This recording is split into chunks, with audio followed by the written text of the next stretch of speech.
Bismillahirrahmanirrahim. Assalamualaikum warahmatullahi wabarakatuh. Bismillah, alhamdulillah, wassalatu wassalamu ala rasulillah wa ala alihi wa sahbihi wa man walah. Ini ada pertanyaan mengenai kurban. Yang pertama dari Pak Rahmat Akhiri.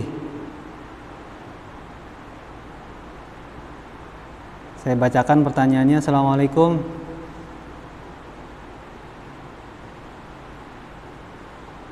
Assalamualaikum Pak Ustadz, saya beberapa kali pas sempat bisa ikutin ceramah Ustadz tentang kurban. Mau nanya sedikit Pak Ustadz terkait jenis kelamin hewan antara harus jantan dan boleh betina.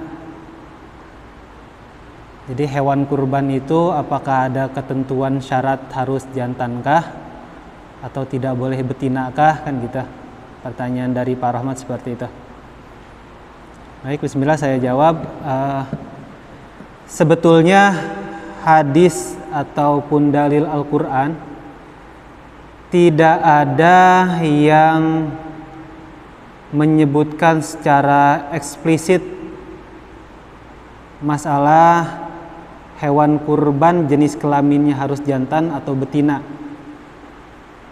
Tapi para ulama di sini mengkiaskan jenis kelamin hewan kurban itu mengkiaskan terhadap jenis kelamin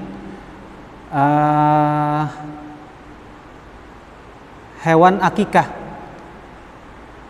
Ada hadis dari Ummu Kurz, kap rozai, jadi kapnya dhammah, ro-nya itu sukun. Ummu Kurz ini ada dalam riwayat An-Nasa'i nomor hadis ke-4229,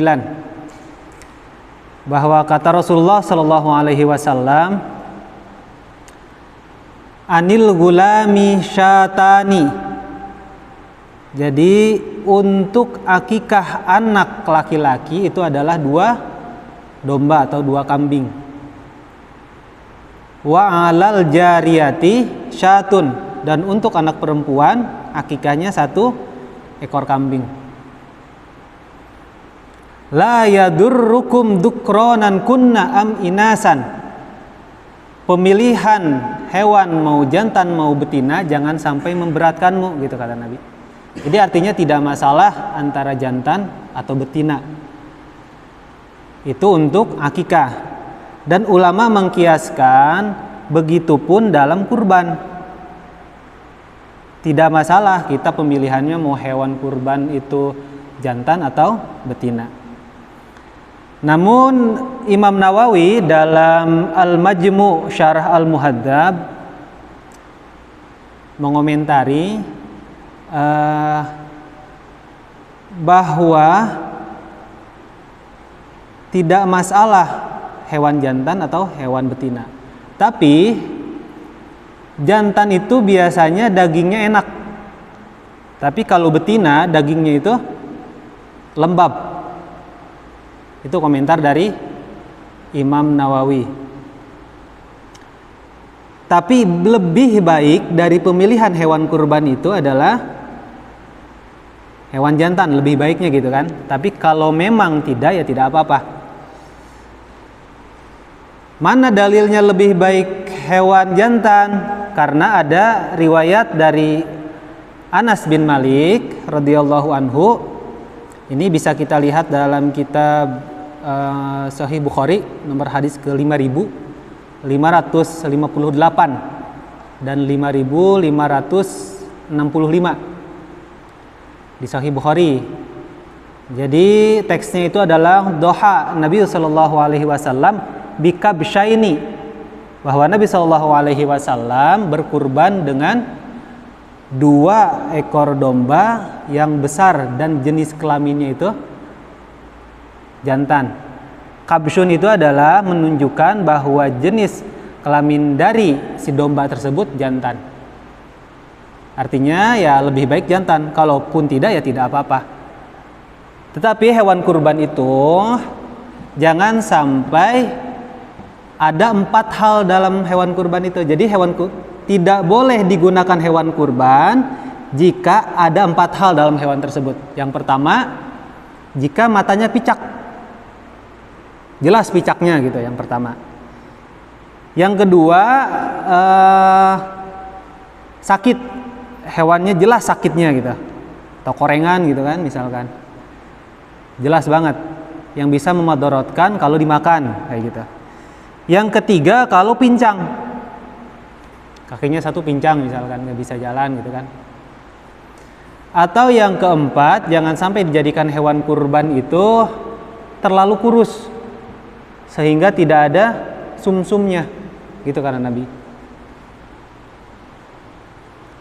Dan kita harus memilih hewan kurban itu harus cukup umur. Ada hadis dari Nabi Shallallahu Alaihi Wasallam bahwa kata Nabi, sembelihlah hewan kurban atau sembelihlah hewan kurban itu yang sudah mencukupi umur, musinnah istilahnya. La tadbahu illa musinnah. Jangan berkurban kecuali dengan hewan yang sudah cukup umur.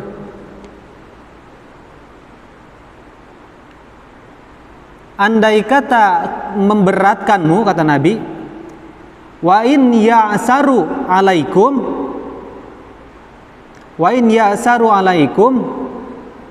fatadbahu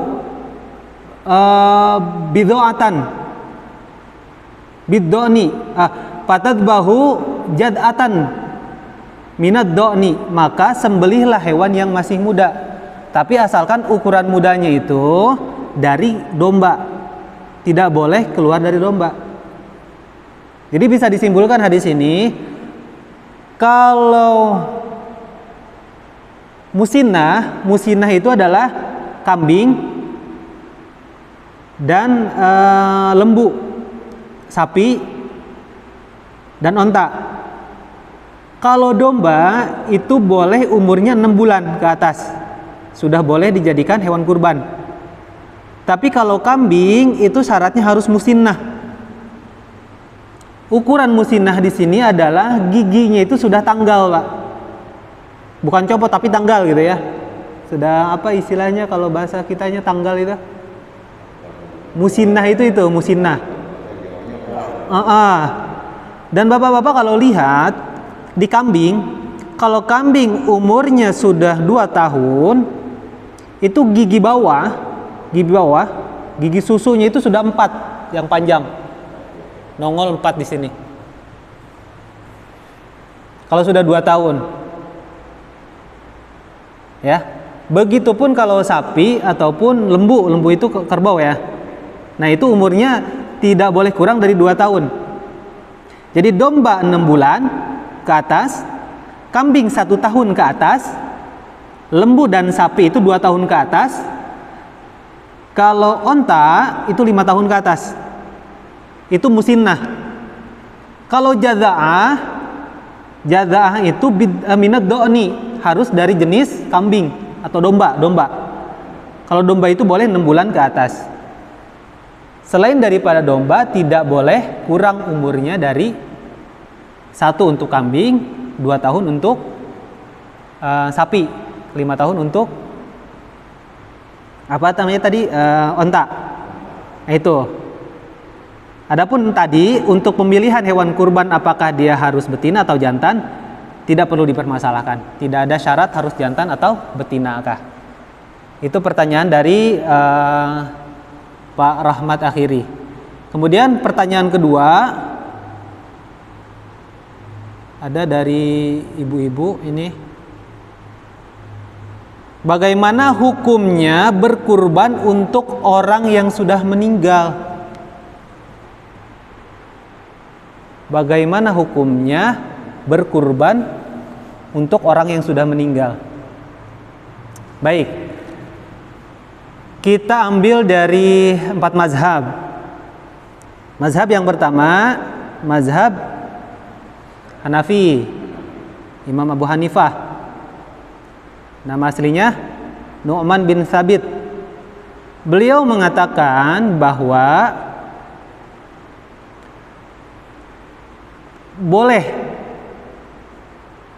boleh berkurban untuk orang yang sudah meninggal, asalkan dagingnya itu, daging kurbannya tidak boleh dimakan oleh orang yang melaksanakannya, misalkan keluarganya, maksudnya ahli warisnya, nggak boleh. Harus semuanya dibagikan ke fakir miskin. Adapun orang yang mampu tidak boleh memakan daging itu. Itu menurut Imam Abu Hanifah. Menurut Imam Abu Hanifah boleh berkurban untuk orang yang sudah meninggal asalkan dagingnya semua diserahkan ke fakir miskin. Keluarga tidak boleh, yang mampu pun tidak boleh dibagi. Satu, boleh menurut Imam Abu Hanifah. Menurut Imam Malik bin Anas rahimahullah, makruh ya, udah makruh aja pokoknya. Imam Malik. Imam Syafi'i sekarang. Imam Syafi'i mengatakan tidak boleh berkurban untuk orang yang sudah meninggal. Karena berdasarkan ayat Al-Qur'an surat An-Najm ayat 39. Wa alaisa lil insani illa ma sa'a, dan tidaklah untuk seseorang itu kecuali yang dia usahakan. Dia kan bisa usaha kalau hidup kan, kalau sudah mati tidak bisa usaha kayak gitu. Jadi Imam Syafi'i tidak boleh. Sekarang Imam Ahmad bin Hambal mengatakan bahwa berkurban untuk orang yang meninggal itu boleh.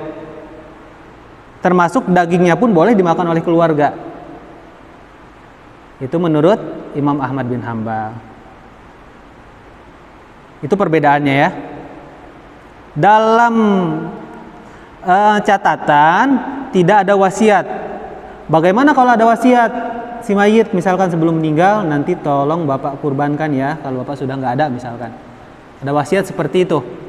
Semua empat imam yang tersebut, yang tadi Imam Hanafi, Imam Maliki, Imam Syafi'i, Imam Ahmad bin Hambal menyebutkan bahwa boleh, bahkan harus memenuhi wasiat si mayit. Sepakat semuanya boleh kalau ada wasiat. Gitu ya. Kalau tidak ada wasiat, tadi ketentuannya